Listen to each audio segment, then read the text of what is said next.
할렐루야. 네, 감사합니다. 오늘 우리가 여호수아서 8장을 함께 읽었습니다. 참 이 말씀 속에서 또 깨닫는 은혜와 응답받는 축복이 넘쳐나시기를 바랍니다. 이스라엘 백성들이 출애굽을 하여서 오랜 광야 생활을 마치고 드디어 이제 요단강을 건너 가나안 땅에 들어왔습니다. 처음 만난 여리고성은 정말 큰 성이고 견고한 성이고 좀 이렇게 쉽게 공략할 수 없는 그러한 성이었지만 전적으로 하나님의 능력으로 은혜로 정복하고 정말 이스라엘 백성들이 아주 의기양양해서 이제 나아갔습니다. 저 큰 성 여리고를 정말 전투 한 번 없이 그냥 정복하였으니 두려울 것이 없었을 것입니다.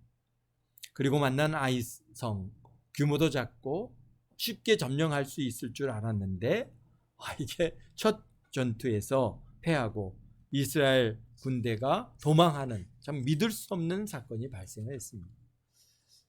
이 문제를 놓고 기도하는 가운데 아간의 범죄가 드러났고 아간을 심판하고 이제 다시 아이성을 공략하게 됐습니다. 오늘 1절에 보니까 여호와 하나님께서 여호수아에게 이르십니다. 두려워하지 말라, 놀라지 말라. 군사를 다 거느리고 일어나 아이로 올라가라. 보라, 내가 아이 왕과 그의 백성과 그의 성읍과 그의 땅을 다 내 손에 넘겨 주었으니. 그렇습니다. 사실 우리가 어떤 일을 함에 있어서 실패나 패배의 자리에서 다시 일어난다는 것이 쉽지 않습니다. 내가 이걸 정말 이제 아이성을 실패한 이후에 여호수아의 마음이 단순히 아이성 하나만에 대한 두려움이 아니죠. 이제 앞으로 가나안 땅의 그 많은 그런 칠족 속의 큰 성들을 갖다가 다 점령해 나가야 되는데 과연 이것을 정말 저 성 하나도 우리가 이렇게 쉽게 공략할 수 없다 하면은 어떻게 이 일을 감당할 수 있을까라고 하는 그런 마음의 큰 무거움이 아마 이 여호수아의 마음을 짓눌러 왔을 것입니다. 그래서 하나님께서는 그 실패의 자리에 있는 여호수아에게 찾아가셔서 두려워하지 말라, 놀라지 말라, 그러면서 먼저 힘을 북돋아 주고 계십니다.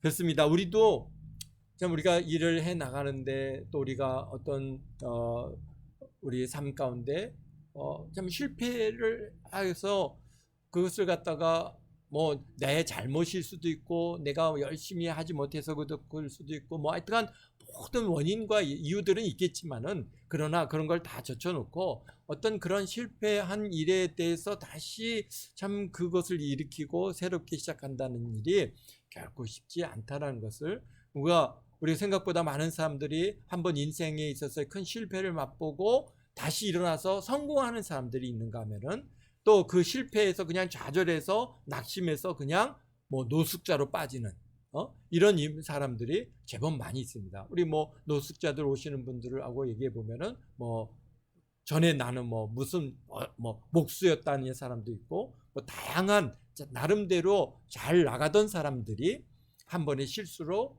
또는 실패로 뭐 직장을 잃어서 아니면은 뭐 큰 뭐 이렇게 뭐 사기를 당한다든지 뭐 하여튼 그런 일로 인해서 실패하고 나서 다시 회복하지 못하고 거기서 이제 좌절하고 정말 이제는 가족들과도 헤어지고 그리고는 노숙자의 길로 가는 것들을 이렇게 봅니다. 그래서 참 그럴 때 하나님께서 찾아오셔서 오늘 여기 여호수아에게 말씀하신 것처럼 두려워하지 말라, 놀라지 말라, 내가 너를 도와주리라, 내가 너와 함께하리라. 그러니까 염려하지 말고 또 앞으로 나아가라. 그 실패의 자리에서 일어서서 앞으로 나아가라라고 하는 이러한 음성이 들려오시는 저와 여러분 모두가 되시기를 바랍니다. 우리가 살아가면서 늘 성공할 수가 있겠습니까? 실패도 있을 거고 실수도 있을 수 있는 것이고 또는 여러 가지 어려움의 문제들을 만나기도 합니다. 그럴 때 참 어떤 면에서 우리는 완벽주의자이기 때문에 한 번이라도 실수하면 이거 안 될 것 같은 그러한 두려움을 가지고 우리가 살아가는데, 그러나 그럴 상황이라 할지라도 과감하게 떨쳐버리고 주님께서 나와 함께 하시니까 앞으로 내가 승리할 수 있고 앞으로 나는 정말 성공할 수 있는 이 삶을 살아갈 수 있다라고 하는 그런 담대한 믿음을 갖게 되시기를 주님의 이름으로 축원드립니다. 그래서 군사를 다 거느리고 올라가라. 비록 작은 성, 작은 일이지만은 여기서 뭐라고 하시는 거예요? 다 데리고 올라가라. 지난번에는 몇 명, 한 3,000명만 가면은 너끈히 이길 수 있을 것 같아서 그렇게 갔다가 완전히 패한 이후에 이제 뭔가를 깨닫는 거죠. 뭡니까? 아무리 작은 일이라 할지라도 그것이 우리가 최선을 다해서 싸워야 한다는 것이죠. 여리고성은 너무나도 쉽게 승리함으로 자만심을 꺾으시고 겸손을 깨닫게 하시는, 그러니까 어떤 면에서는 실패라고 하는 자리에서 우리가 얻게 되는 가장 중요한 교훈은 뭐냐면은 겸손이죠. 야, 내가 다 된 줄 알았고 내가 능력 있는 줄 알았고 내 실력으로 뭔가를 하면 다 될 것 같았는데 이게 내가 할 수 있는 게 아니구나. 그러면서 겸손해지면서 뭡니까? 하나님을 바라보고 되고 하나님께 구하고, 그러면서 이제 비록 작은 거라 할지라도 내가 최선을 다하고 거기에서 어떻습니까? 만족을 얻고 거기에서 성공의 그러한 이 경험을 하고, 그래서 더 이제 앞으로 더 큰 일로 그렇게 나가게 될 수 있는 줄로 믿습니다. 그래서 그러면서 주시는 말씀이 뭡니까? 아이성에서의 전술을 갖다가 이제 주시죠.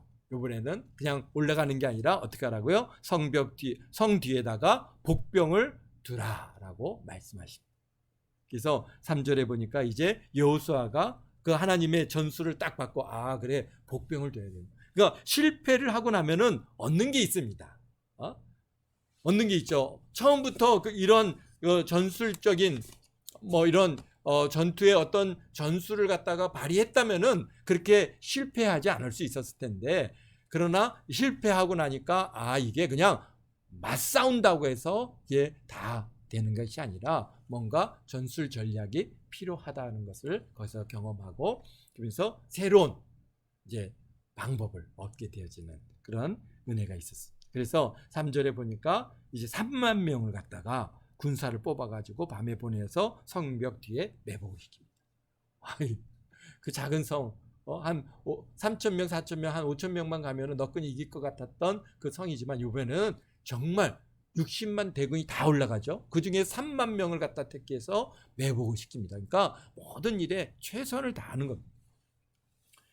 그리고 이제 본진이 성읍으로 나가서 싸우다가 어떻게 하라고 했어요? 이제 싸움에서 지는 것처럼 도망하면은 그럼 아이성 군대가 이제 야, 이놈들 또 도망가는구나. 그러고 어떻게 합니까? 이제 또 쫓아 나온다는 것이죠. 쫓아 나와서 성에서 나와서 이스라엘 군대를 갖다 추격하면, 그러면 뭐가 되는 거야? 본진이 비어지는 거죠. 집이 비어지는 거예요. 성이 비니까 그때 어떻게 해요? 빈집 털이를 들어가는 거죠.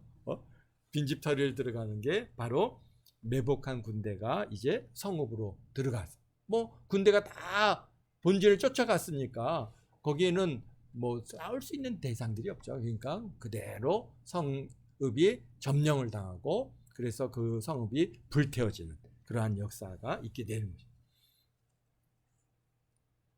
그러면서 하시는 말씀이 여리고 성과는 다르게 거기서 탈취한 물건과 가축은 스스로 가지라. 그러니까 전리품을 또는 노예행물을 갖다가 취할 수 있도록 허락해 주고 계십니다. 10절에 보니까 여호수아가 이제 아침 일찍 일어나, 여기서 9절에 보면 여호수아가 백성들 가운데서 잤더라. 그러니까 리더의 자세가 다른 거죠. 이제 아이성을 갖다가 침해에 있어서 이게 그냥 너네들끼리 가라 그게 아니라 솔선순범합니다. 그 백성들 가운데 함께 자고 거기서 함께 일어나고, 그리고 여호수아가 아침 일찍 일어나서 백성들을 점호하고 이스라엘 장로들을 불러서 더불어 백성 앞서 아이로 올라가매.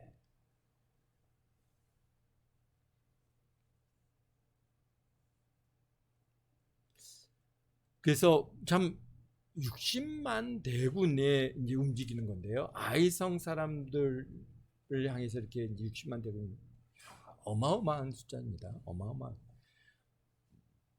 아마 아이성 사람들이 보기에 그 수에 놀랍고 두려웠을 것입니다. 근데 14절에 보니까 아이 왕이, 여기 13절에 이와 같이 성읍 북쪽에 온 군대가 있고 성읍 서쪽에 복병이 있었더라. 여호수아가 그 밤에 골짜기 가운데 들어가니 아이 왕이 이를 보고 성읍 백성과 함께 일찍 일어나 급히 나가 아라바 앞에 이르러 정한 대로 이스라엘과 싸우려 하나 성읍 뒤에 복병이 있는 줄 알지 못하였더라. 그렇죠? 새로운 전술이 변경된 걸 모르.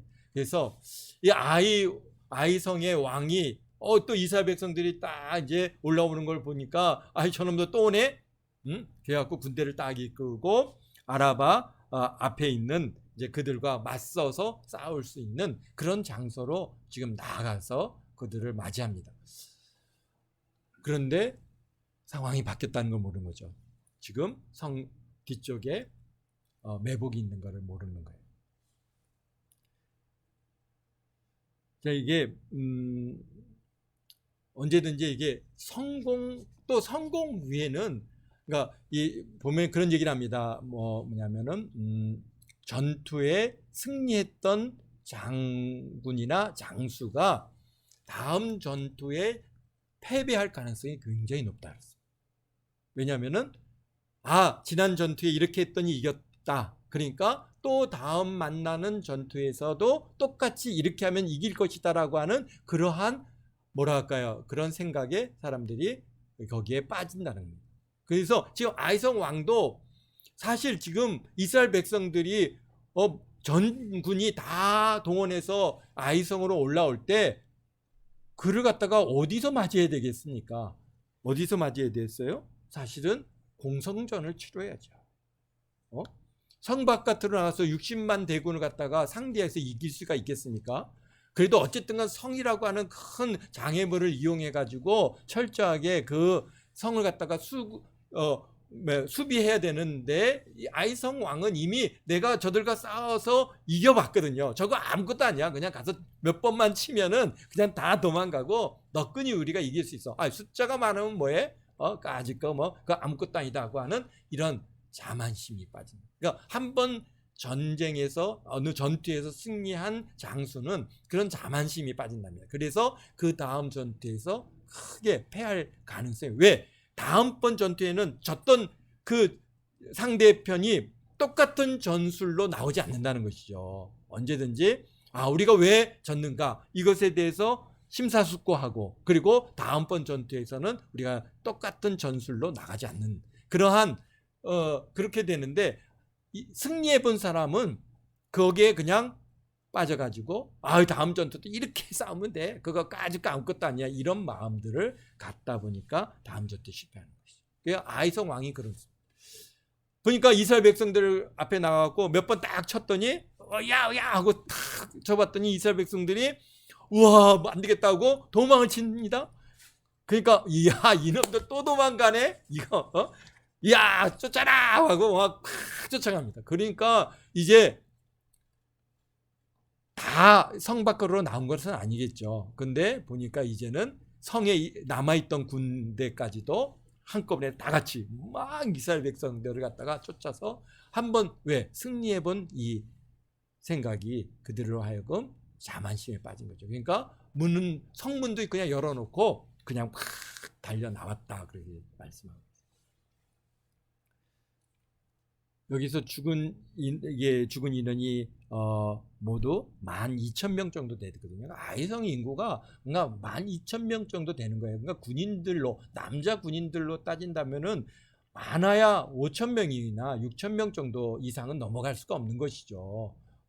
그런 정도의 군사력을 가지고 지금 60만이란 말이에요. 앞에 다가오는 이스라엘의 군대가. 그러니 사실은 어떻게 돼야 되겠어요? 그러한 이스라엘 군대를 갖다가 어느 정도 정보가 전혀 없었을 건 아니란 말이죠. 이미 여리고성이 무너졌고 그것을 갖다가 점령당한 이 사실을 다 알았을 것이고, 그러면 우리는 어떻게 했을까? 참 그런 생각을 해봤습니다. 이 말씀을 준비하면서 정말 내가 아이성의 왕이라면은 어떻게 했을까? 이스라엘과 더불어 대항해서 싸웠을까? 아니면은 항복을 하고 그들에게 정말 우리의 목숨을 구하는 구걸이라도 해서 그래도 한두 명이라도 다 죽인다 할지라도 그래도 정말 몇 명이라도 살리는 게 나았을까? 이게 굉장히 딜레마 중에 하나입니다. 여러분들은 어떻게 하시겠어요? 우리가 이길 수 없는 거잖아요. 그러니 어떻게 됩니까? 화친을 보내서 서로 우리 화친하자. 그러면 이스라엘이 안 된다. 여기서는 우리가 여호와 하나님께서 이 땅을 갖다 우리에게 주신 거기 때문에 이 땅에서 너희들을 용납할 수 없다. 그러면 어떻게 해야 되겠어요? 우리는 그래? 그러면 우리가 이 땅을 다 너희한테 주겠다. 그리고 우리는 여기서 떠나겠다. 우리가 떠나서 다른 데 가서 이 가나안 땅이 아닌 다른 곳으로 이주해서 살 테니까 우리하고 그런 시간을 좀 달라. 그래서 백성들의 생명을 구하는 것이 이게 어떤 면에서 왕이 가져야 할 자세가 아니겠습니까? 그런데 이거요.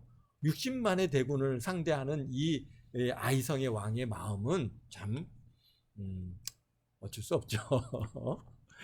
여리고 성도 무너진가 공성전을 갖다가 치르지 못한 원인 중에 하나도 또 이게 성 안에 가만히 저들과 상대해서 싸우다 보면은 이제 여리고 성도 무너져서 완전히 그렇게 싸워보지도 못하고 멸망했는데 우리가 저들을 갖다가 이 성 안에서 맞이하면은 우리가 그냥 이 성이 무너져서 우리를 갖다가 전멸당할 수 있다라고 하는 아마 그런 두려움도 아마 있었지 않았을까. 그렇기 때문에 병력을 이끌고 나가서 대항을 했겠죠. 대항해 보는 거 어떤 게 옳을까요?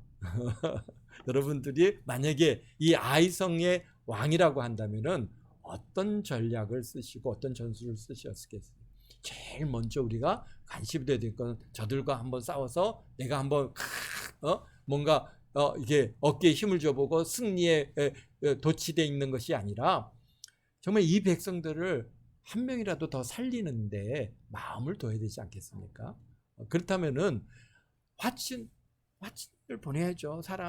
사신을 보내서 우리 화친하자. 난 너희들과 싸울 마음이 없다. 싸우고 싶지 않다. 우리는 약한 존재들이다. 너희는 강하지 않느냐. 그러니까 우리에게 원하는 게 뭐냐? 그러면 이 땅을 원하느냐? 그러면 내가 다 이 땅을 너한테 주겠다. 그리고 우리는 우리가 여기서 사는 걸 허락지 않는다면 우리가 다른 데로 이주해 가겠다. 그 얼마나 땅이 많이 있느냐? 내가 그곳에 가서 살 테니까 우리가 전쟁을 하지 말자라고 하는 것이 아마 아이성 왕의 가져야 할 지혜 중에 하나가 아니었을까. 그런 지혜로운 사람들이 있었죠. 그렇습니다. 결국은 아이성은 완전히 멸망지하를 당하고 그 모든 주민들이 죽임을 당하고 말았습니다.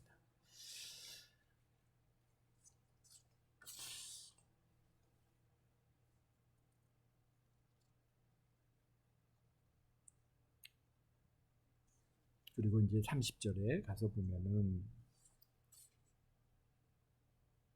아이성 전투가 이렇게 끝이 난 다음에 그리고 30절에 이스라엘 백성들이 어디로 갑니까? 어디로 가냐면은 에발산에 가서 제단을 쌓고 거기에 쌓았다라고 기록하고 있습니다. 그리고 거기에서 번제물과 화목제물을 에발산에서 제단을 쌓고 거기서 제사를 지냈습니다.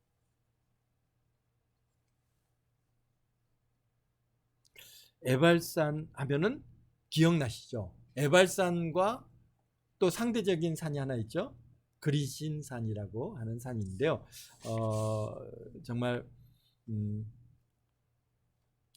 에발산에 가서 쇠 연장으로 다듬지 않은 돌로 제단을 쌓고 그리고 이스라엘 백성이 여호와께 번제물과 화목제물을 그 위에 드렸다. 그리고 율법을 돌에 기록하고 언약궤를 두고 절반은 에발산 앞에 절반은 그리신산 앞에 서서 이스라엘 백성들에게 축복과 저주를 선포하고 율법에 말씀을 전부 그들에게 읽어 주었다 그랬습니다. 그래서 33절에 보니까 명령한 대로 함이라 그랬습니다.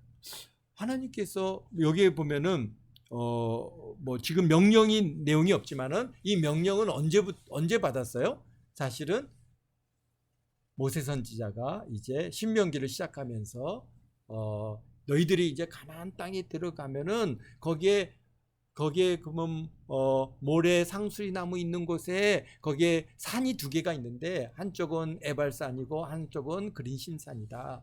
그곳에 가서 이제 제사를 갖다가 지내고 그리고 이 율법을 선포하고 저주를 또 축복을 그렇게 선포하라라고 하는 말씀을 갖다가 주셨는데요. 한번 찾아볼까요? 신명기 11장 26절입니다.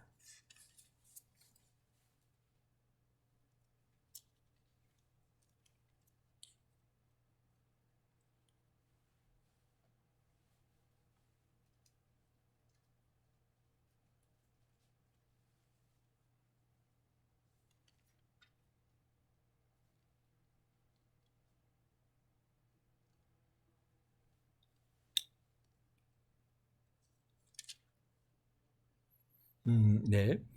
내가 오늘 복과 저주를 너희 앞에 두나니 너희가 만일 내가 오늘 너희에게 명한 너희 하나님 여호와의 명령을 들으면 복이 될 것이다. 너희가 만일 내가 오늘 너희에게 명령한 도에서 돌이켜 떠나 너희 하나님 여호와의 명령을 듣지 아니하고 본래 알지 못하던 다른 신들을 따르면 저주를 받으리라. 네 하나님 여호와께서 내가 가서 차지할 땅으로 너희를 인도하여 들이실 때에 너희는 그린산에서 축복을 선포하고 에발산에서 저주를 선포하라. 그러니까 지금 모세 선지자는 가나안 땅으로 들어가 있지 못하죠. 신명기 11장 29절에 내 하나님 여호와께서 내가 가서 차지할 땅으로 너희를 인도하여 들이실 때 너희는 어떻게 하라고요? 그린신산에서는 축복을 선포하고 에발산에서는 저주를 선포하라 그랬습니다. 이 두 산은 어디 있느냐? 바로 요단강 건너쪽 해 지는 쪽, 그러니까 서쪽이죠. 해 지는 쪽이 서쪽이니까 서쪽으로 가는 길 뒤 길갈 맞은편 모래 상수리 나무 곁의 아라바에 거주하는 가나안 족속의 땅에 있지 아니하냐 그랬습니다. 그러니까 이 가나안 땅으로 들어가서 거기에서 길갈 맞은편에 보면은 모래 상수리 나무가 있는데 그 모래 상수리 나무 곁에 아라바 사람들이 거주하고 있는 그 가나안 땅, 가나안 족속의 땅이 바로 어떻다는 거예요? 거기에 산이 두 개가 있다는 것이죠. 에발산이 있고 그림신산이 있어요. 간격은 한 1km 정도 떨어져 있습니다. 참 이렇게 보면은 약간 둥그스름하게 이렇게 이루어진 그런 두 산이 있는 것을 지난 성지순례 때 가서 볼 그랬습니다. 그렇습니다. 거기에 그것이 중요한 게 거기에 모래상수리 나무 곁에 있다는 겁니다. 그러니까 이스라엘 백성들이 아직 가나안 땅에 들어가 보지 않았고 산 이름이라고 하는 것도 분명치 않죠. 그런데 하여튼 그곳을 찾아가라는 거죠. 길갈 맞은편에 있다는 것이죠. 그래서 너희가 요단을 건너 너희 하나님 여호와께서 너희에게 주시는 땅에 들어가서 그 땅을 차지하려 하나니 반드시 그것을 차지하여 거기에 거주할지라. 내가 오늘 너희에게 베푸는 모든 규례와 법도를 너희는 지켜 행할지니라 그랬습니다. 그러니까 제일 먼저 가나안 이 이스라엘 백성들이 제일 먼저 해야 될 일 중에 하나가 뭐냐면은 바로 예발산과 그리심산을 찾아가서 거기서 제단을 쌓고 하나님 앞에 제사를 지내고 그리고 축복과 저주를 선포하는 일을 그럼으로써 하나님과의 언약 관계를 새롭게 하는 일이 가장 우선이라는 겁니다. 그래서 근데 그 일을 어떻게 하느냐? 바로 지금 여리고를 갖다가 점령하고 그 다음에 아이성을 점령한 이후에 바로 그 옆에 있거든요. 그 옆에 있기 때문에 이제 그때서야 에발산으로 이동해 갑니다. 가서 보면 또 신명기 27장을 한번 찾아보면요. 또 말씀을 또 반복해서 해 주십니다. 신명기 27장 11절서부터 어떤 게 이제 하냐면요. 좀 더 구체적으로 얘기하십니다. 우리가 반반씩 나눴는데 사실 에발산에는 누가 있고 그리심산에는 누가 있는지 그런 여섯 지파를 갖다가 딱 지명해서 주시는데요. 모세가 그날 백성에게 명령하 이르되 너희가 요단강을 건넌 후에 시몬, 레위, 유다, 이사갈, 요셉, 베냐민 백성을 취하기 위하여 그린신 산에 서고. 그러니까 지금 어떤가 이 여섯 지파입니다. 시몬 지파, 레위 지파, 유다 지파, 이사갈 지파, 요셉 지파, 베냐민 지파는 그린신 산에서. 반면에 이제 에발산. 근데 그린산은 어떤 말씀을 주셔요? 축복을 하시는 말씀. 에발산 쪽은 저주의 말씀인데 거기는 루벤 지파, 갓 지파, 아셀 지파, 그다음에 스볼론, 단, 납달리 여섯 지파가 거기에 섭니다. 그래서 저주하기 위하여 에발산에 서고. 그러니까 지금 에발산 쪽에는 여섯 지파, 그리심산에 여섯 지파가 있는데요. 참 그래서 거기서 레위 사람은 큰 소리로 이스라엘 모든 사람에게 말하여 이르기를 장색으로 손으로 조각하거나 부어 만든 우상을 여호와께 가증하니 그것을 만들어 은밀히 세우는 자는 저주를 받을 것이라 할 것이요 모든 백성 응답하여 말하되 아멘 할지라. 그러면서 쭉 하니 이제 거기서 선포하시는 내용들을 말씀하십니다. 그러니까 지금 이스라엘 백성들이 이 아이성을 갖다가 점령하고 이제 에발산 쪽으로 그림산에 이르러서 거기서 이제 그러니까 여섯 지파씩 이제 지금 그 앞에 산 앞에 쭉 하니 이제 나열되어 있습니다. 근데 이곳이 어딜까요? 이 지명이 어딜까요? 왜 또 꼭 여기였을까요? 그게 참 우리가 관심이 가는 일인데요. 이곳이 어디냐면은 세겜입니다. 세겜은 어떤 곳이냐면은 아브라함이 이제 하란을 떠나서 처음 도착해서 거기서 하나님의 제사를 지낸 곳이 바로 세겜이거든요. 한번 찾아보겠습니다. 창세기 11장. 창세기 12장이죠. 창세기 12장.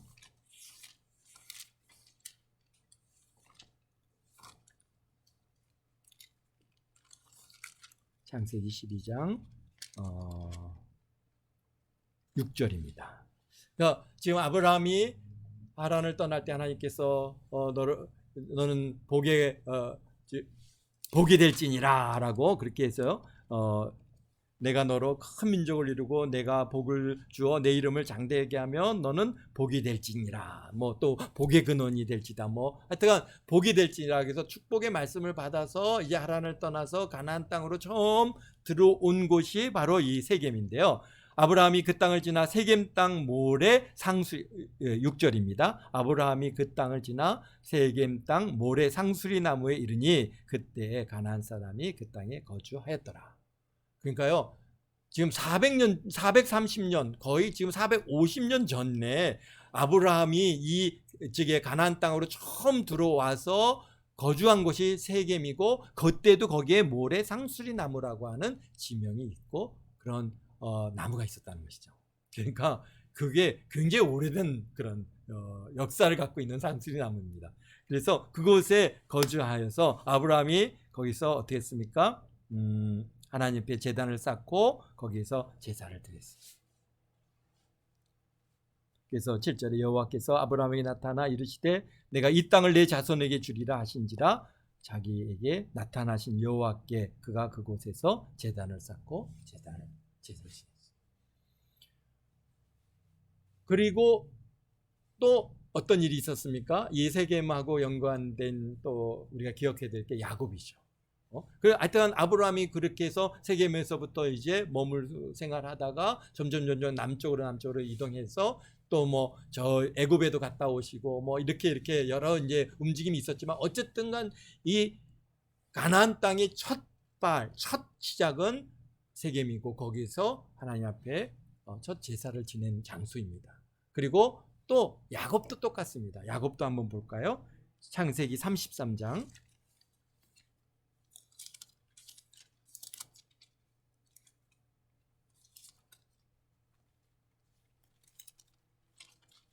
18절에서 20절에 이렇게 보면요. 창세기 33장 18절입니다. 야곱이 밧다 아람에서부터 평안히 가나안 땅 세겜 성읍에 이르러 그 성읍에 장막을 치고 그가 장막을 친 밭을 세겜의 아버지 하몰의 아들들의 손에 베크리타에 샀으며 거기에서 제단을 쌓고 그 이름을 엘엘로 하이 이스라엘이라 불렀더라 그랬습니다. 엘엘로헤이 엘엘로헤 이스라엘이라고 불렀더라 그랬습니다. 그러니까 지금 이건 언제입니까? 지금 야곱이 외삼촌이 있는 밧단 아란으로 가서 거기서 이제 결혼을 하고 자녀를 이루고 큰 부를 이루어서 지금 가나안 땅으로 처음 들어와서 머문 곳이 또 어디냐? 바로 세겜 땅.